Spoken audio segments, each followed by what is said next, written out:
شهر رمضان الذي أنزل فيه القرآن هدى للناس وبينات من الهدى والفرقان. السلام علیکم ورحمۃ اللہ وبرکاتہ. الحمد للہ وحدہ والصلاة والسلام علی من لا نبی بعدہ. اما بعد، اعوذ باللہ من الشیطان الرجیم. بسم اللہ الرحمن الرحیم. فمن كان يرجو لقاء ربه فليعمل عملا صالحا ولا يشرك بعبادة ربه احدا. سورہ کہف آیت نمبر 110. تو جسے بھی اپنے پروردگار سے ملنے کی آرزو ہو اسے چاہیے کہ نیک اعمال کرے اور اپنے پروردگار کی عبادت میں کسی کو بھی شریک نہ کرے. معزز سامعین کرام و ناظرین عظام، آج کے اس نشست کا موضوع ہے ریاکاری کتاب و سنت کی روشنی میں. عن عمر بن الخطاب رضی اللہ تعالی عنہ قال سمعت رسول اللہ صلی اللہ علیہ وسلم يقول انما الاعمال بالنیات وانما لكل امرئ ما نوى فمن كانت هجرته الى دنیا يصيبها او الى امرأة ينكحها فهجرته الى ما هاجر الیہ. حضرت عمر بن خطاب رضی اللہ تعالی عنہ کہتے ہیں کہ میں نے رسول اکرم صلی اللہ علیہ وسلم کو فرماتے ہوئے سنا ہے کہ اعمال کا دار و مدار نیت پر ہے. ہر شخص کو اس کی نیت کے مطابق بدلہ ملے گا. جس نے دنیا حاصل کرنے کے لیے ہجرت کی اسے صرف دنیا ملے گا اور ہجرت کا ثواب نہیں ملے گا، اور جس نے کسی عورت سے نکاح کے لیے ہجرت کی اسے بس عورت ہی ملے گی اور ہجرت کا ثواب نہیں ملے گا. یہ سے بخاری نے روایت کیا ہے. ایک دوسری حدیث کے اندر عن شداد بن اوس رضی اللہ تعالی عنہ فرماتے ہیں قال سمعت رسول اللہ صلی اللہ علیہ وسلم يقول من صلى يرائی فقد اشرک ومن صام يرائی فقد اشرک ومن تصدق يرائی فقد اشرک. رواہ احمد.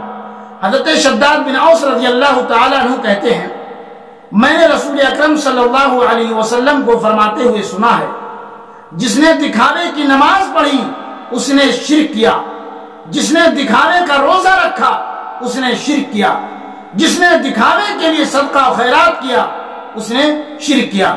میرے بھائیو، ریاکاری دکھاوا انتہائی قبیح عمل ہے.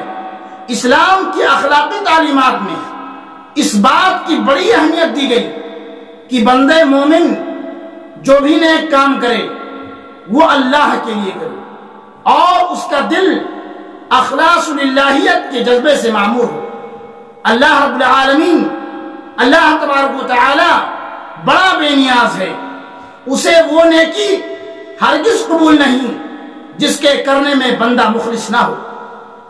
اللہ کی رضا جوئی چھوڑ کر کسی اور کو خوش کرنے یا دنیاوی فائدہ حاصل کرنے کی غرض سے وہ نیکی کی گئی ہو، ریاکاری دکھاوا اخلاص کے منافی اور اس کی ضد ہے. اخلاص کا مطلب ہے کوئی کام خالص اللہ کے لیے کرنا، جبکہ ریاکاری دکھاوے کا مطلب ہے کہ اللہ کو چھوڑ کر دوسروں کو دکھانے کے لیے کوئی کام کیا جائے تاکہ وہ لوگ تعریف کریں، اس کی عزت افزائی کرے یا ان سے اور کوئی دنیاوی فائدہ حاصل ہو.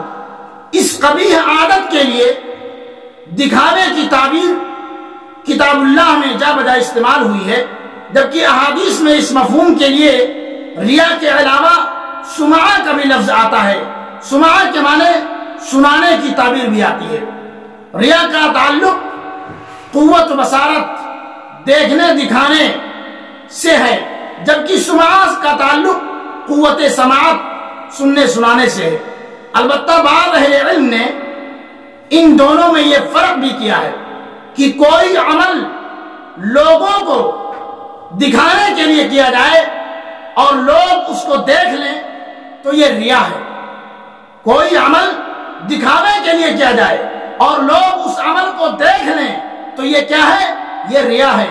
جبکہ سمعہ یہ ہے کہ بندہ کوئی عمل اور نیکی اللہ کے لیے کرے یا چھپ کر کرے لیکن پھر شہرت پانے یا لوگوں کی خوشنودی پانے یا ان سے کوئی فائدہ حاصل کرنے کی غرض سے اپنی نیکی کا چرچا کرے اور لوگوں کو سنائے کہ میں نے فلاں کام کیا ہے، میں نے فلاں نیکی کی ہے۔ میرے بھائیوں، ریا سمعہ، نیکی اور عمل صالح پر لوگوں کی خوشنودی اور ان سے فائدہ حاصل کرنے کا جذبہ نہایت قبیح، نہایت ہی برا اور نہایت ہی قبیح عمل ہے، اور اللہ کو یہ عمل سخت ناپسند ہے۔ اخلاص کے بجائے ایسی مذموم اور فاسد نیت سے نہ صرف یہ کہ نیکی ضائع ہو جاتی ہے اور بندہ اجر و ثواب سے بھی محروم ہو جاتا ہے، بلکہ یہ شدید عذاب الہی کبھی باعث ہے۔ فتح الباری کے اندر موجود ہے۔ صدقہ خیرات کے ضمن میں اللہ تبارک و تعالی اہل ایمان کو مخاطب کر کے ارشاد فرماتا ہے، یا ایھا الذین آمنوا لا تبطلوا صدقاتکم بالمن والأذى كالذي ينفق ماله رئاء الناس ولا يؤمن بالله واليوم الآخر۔ سورہ بقرہ آیت نمبر 264 کے اندر ہے کہ اے ایمان والو، اپنی خیرات کو احسان جتا کر، ایذا پہنچا کر برباد نہ کرو، جس طرح وہ شخص جو اپنے مال لوگوں کو دکھانے کے لیے خرچ کرے اور نہ اللہ تعالیٰ پر ایمان رکھے نہ قیامت پر۔ معلوم ہوا کہ دکھاوے کے لیے خرچ کرنا فائدہ مند نہیں ہے۔ اس میں اس طرف بھی اشارہ ہے کہ ریاکاری در حقیقت اہل ایمان کی خصلت ہے۔ اہل ایمان کی ریاکاری در حقیقت اہل ایمان کی خصلت ہی نہیں، یہ ان لوگوں کا شیوا ہے جو اللہ تعالیٰ پر اور یوم آخرت پر ایمان نہیں رکھتے۔ میرے بھائیوں، نماز، روزہ اور صدقہ خیرات کا ذکر تو یہ بطور مثال ہے، مقصد یہ ہے کہ ریاکاری اور دکھاوے کی عبادت شرک ہے۔ ایسی کوئی بھی عمل جس میں ریا پایا جاتا ہو، جس میں دکھاوا ہو، یہ عمل اللہ کو ہرگز ناپسند ہے۔ اللہ کو یہ عمل پسند نہیں ہے، بلکہ اللہ رب العالمین کے نزدیک ایسا بندہ اجر و ثواب سے محروم ہوگا۔ اللہ تعالی ہم تمام مسلمانوں کو ریاکاری اور دکھاوے کی عبادت سے محفوظ رکھے۔ وما علینا الا البلاغ۔ والسلام علیکم ورحمۃ اللہ وبرکاتہ۔